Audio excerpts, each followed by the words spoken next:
You rolling? What happened on 9/11 is a phony, and we've never learned the truth about 9/11. The whole agenda is to create a one-world government where everybody has an RFID chip implanted in them. All money is to be in those chips.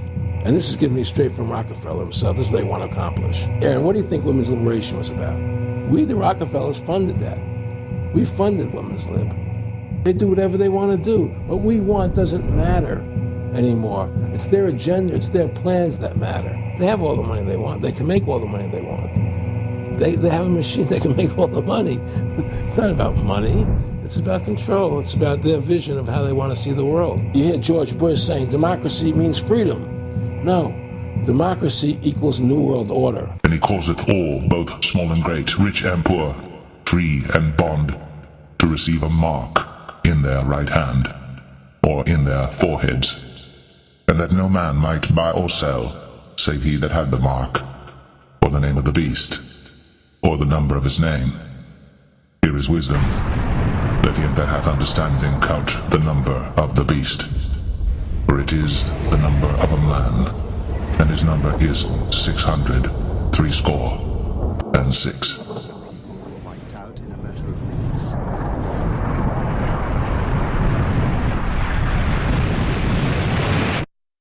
Today marks a historic step forward in our national security. Let's go live to reporter Sarah Martinez at the Registration Center downtown. More than 50,000 people have come here this morning to register. This is the future of secure identification, linking identity, healthcare, and payments in one verified system.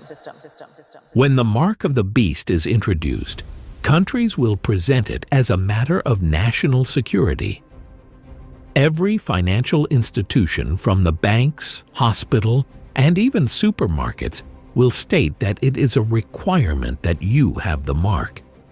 I'm sorry, but without the mark, we can no longer provide you access. Banks won't allow you to access any funds without it, and supermarkets won't allow you to purchase any goods without it. You'll need to get registered before you can shop here, sir. Hospitals won't treat any patient who hasn't been marked. I'm sorry, ma'am, we can't proceed without your digital mark. The mark of the beast won't be branded as evil. No, the mark will be incentivized. Early takers will be offered discounts and access to products and services. Then, gradually, those benefits will be exclusive, only to be available for the marked. They'll call it modern convenience. You'll call it a small price to pay, until the day you can't eat without it. Can't travel. Reminder, all riders must verify digital identity before boarding. Can't breathe in society. I'm sorry, sir, we can't proceed without verification. Unless you bear the symbol. You see, when the mark of the beast is introduced, the Antichrist will make life without it so difficult that many will simply cave into the pressure. People will feel the pressure from society to conform. James Carter, please follow me to room 4. You will see a desperate longing in the faces of people who just want life to return to normal. They simply want to be able to buy and sell freely. They want to work, socialize, and cling to whatever freedom they once had. The price to pay for this? A simple mark on the forehead or on the right hand. When the mark of the beast is introduced, you will see churches will be split down the middle. Pastors who once preached a sugar-coated gospel of comfort will fall silent, exposed under the weight of truth they never dared to speak. I don't know what to say anymore. Some will endorse the mark. Their deception will have no bounds. They will call it a blessing, a new beginning. This is a blessing, a new beginning. They'll say, God understands. And many will follow, blind and relieved to no longer feel the sting of conviction. And he calls it all, both small and great, rich and poor, free and bond, to receive a mark in their right hand, or in their foreheads, and that no man might buy or sell, save he that had the mark, or the name of the beast, or the number of his name. Here is wisdom. Let him that hath understanding count the number of the beast. For it is the number of a man, and his number is 666. Wiped out in a matter of minutes.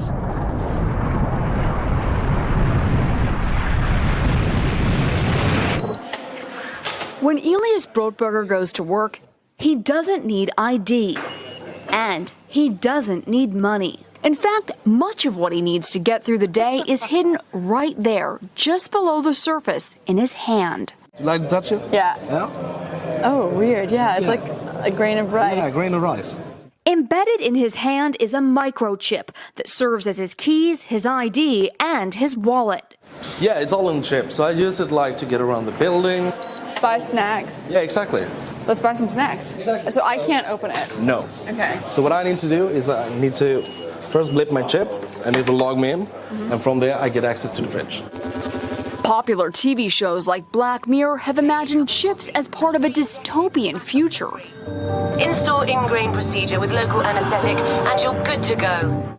In Sweden, the microchips are already here. The microchip implants use the same technology that's in contactless credit cards, which have made cash pretty much obsolete in Sweden.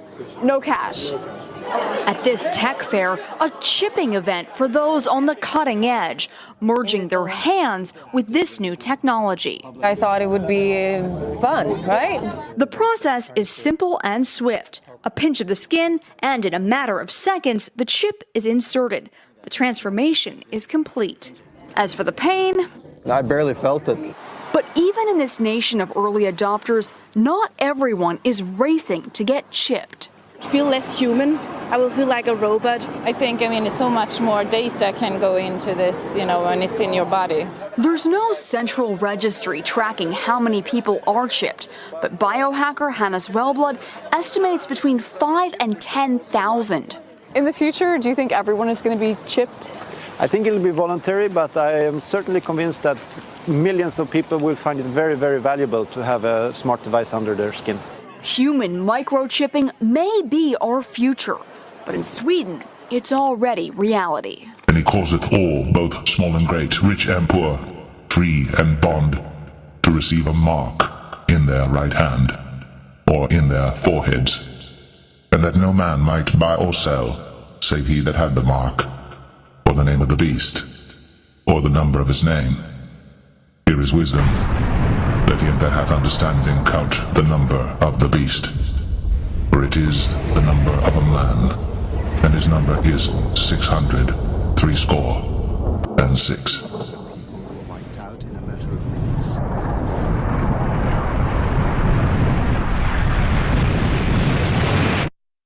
And so what's happened is that because they've taught everybody that we're a democracy, which is not true, now, so then in 1913, they bring the Federal Reserve System into being, right? And now you have this Federal Reserve System, which then in 1913 got the right to create money for the government. When before that, the government created its own money. Now the government, when it needed money, had to borrow it from this private bank called the Federal Reserve, which is a private bank owned by individuals, incorporated in Delaware. And so what happens is, now the government borrows money from them to fund the government. Then the government says, well, we have to pay these people interest. How are we going to pay them interest? Let's impose a tax on the labor of the American people, which never existed before, to pay the interest to the bankers. In fact, in 1980, Ronald Reagan said not one red cent of your income tax money goes to run the country. It all goes to the Federal Reserve.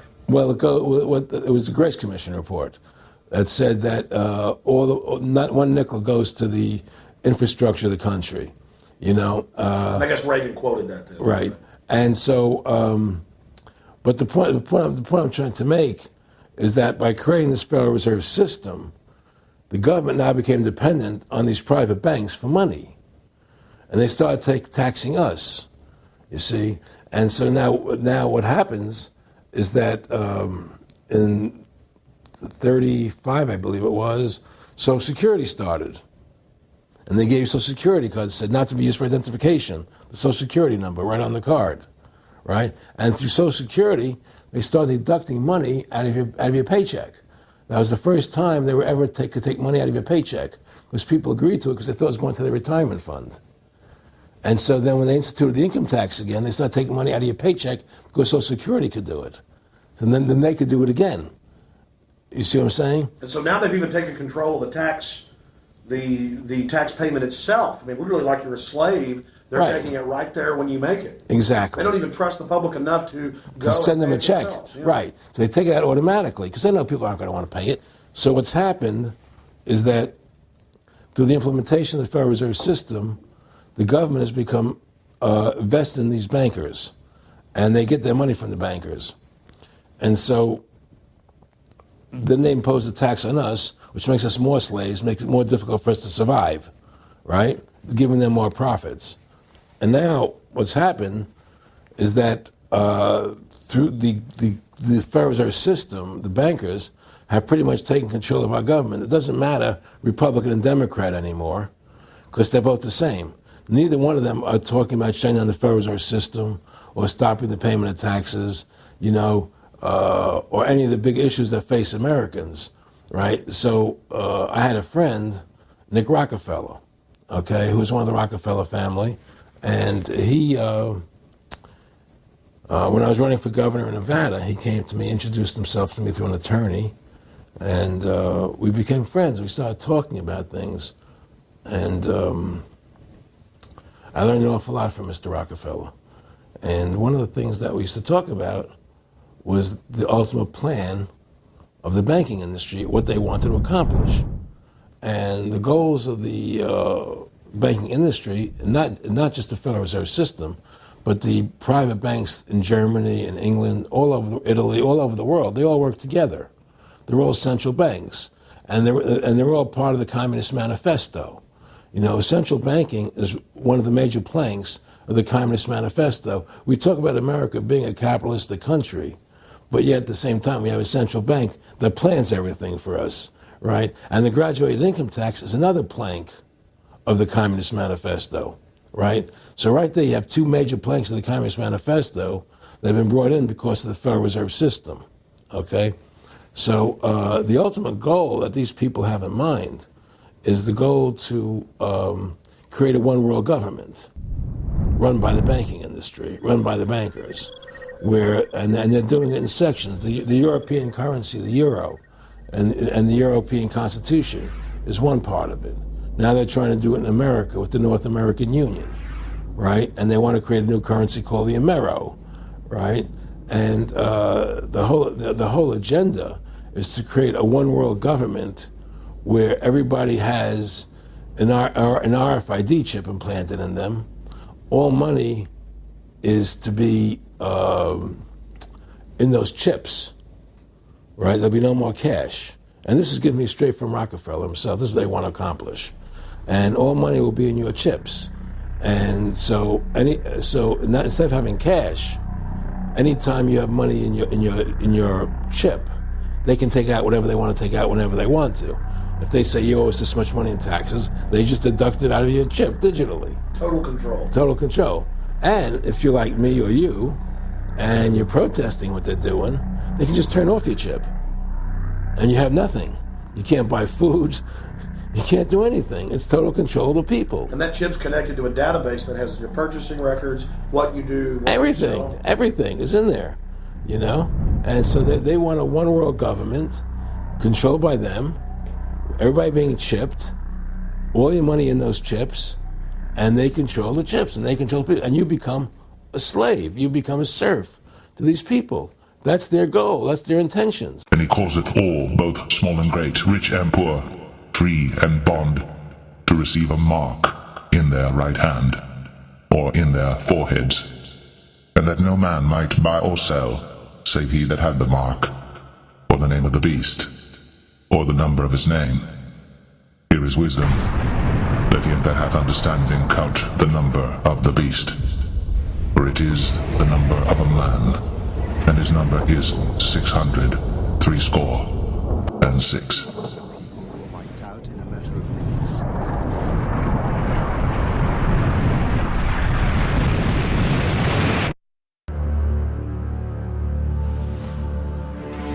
Those who trust in the Lord are like Mount Zion, which cannot be shaken but endures forever. The scepter of the wicked will not remain over the land allotted to the righteous.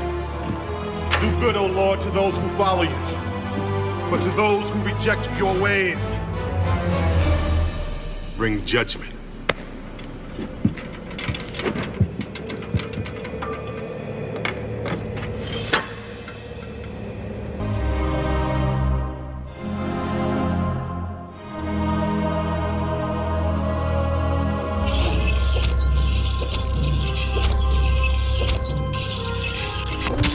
These will be the very people the Antichrist hates and seeks to destroy. The world will mock them. Screens will show their faces, branded as extremists, threats to national unity. News anchors will smile as they read off charges. Tonight, another extremist has been identified, unmarked, uncooperative, a danger to peace. They'll be hunted not because they harm, but because they refuse to bow down to the man of lawlessness. When the mark of the beast is introduced, technology will become the enforcer. Scan complete. Scan complete. No mark detected. Drones, scanners, surveillance will be the eyes of the beast, watching from every angle. Your movements tracked, your choices logged, every purchase calculated. You will not be able to hide in plain sight. The system will see you, and it will ask one question. Are you marked? Families will be torn. Fathers choosing survival, mothers choosing safety. Children begging to be marked just to go back to school. And in that chaos, hearts will break. Love will be tested in a way no generation has ever known. Because when your faith costs you everything, you will find out if it was ever real to begin with. When the mark of the beast is introduced, comfort will become a currency of compromise. But for those who refuse, there will be no compromise, no middle ground, just a narrow road. Those who trust in the Lord are like Mount Zion, which cannot be shaken but endures forever. The scepter of the wicked will not remain over the land allotted to the righteous. Do good, O Lord, to those who follow you, but to those who reject your ways, bring judgment. And there followed another angel saying, Babylon is fallen, that great city, because she made all nations drink of the wine of the wrath of her fornication. And the third angel followed them, saying with a loud voice, If any man worship the beast and his image, and receive his mark in his forehead or in his hand, the same shall drink of the wine of the wrath of God, which is poured out without mixture into the cup of his indignation, and he shall be tormented with fire and brimstone in the presence of the holy angels and in the presence of the Lamb.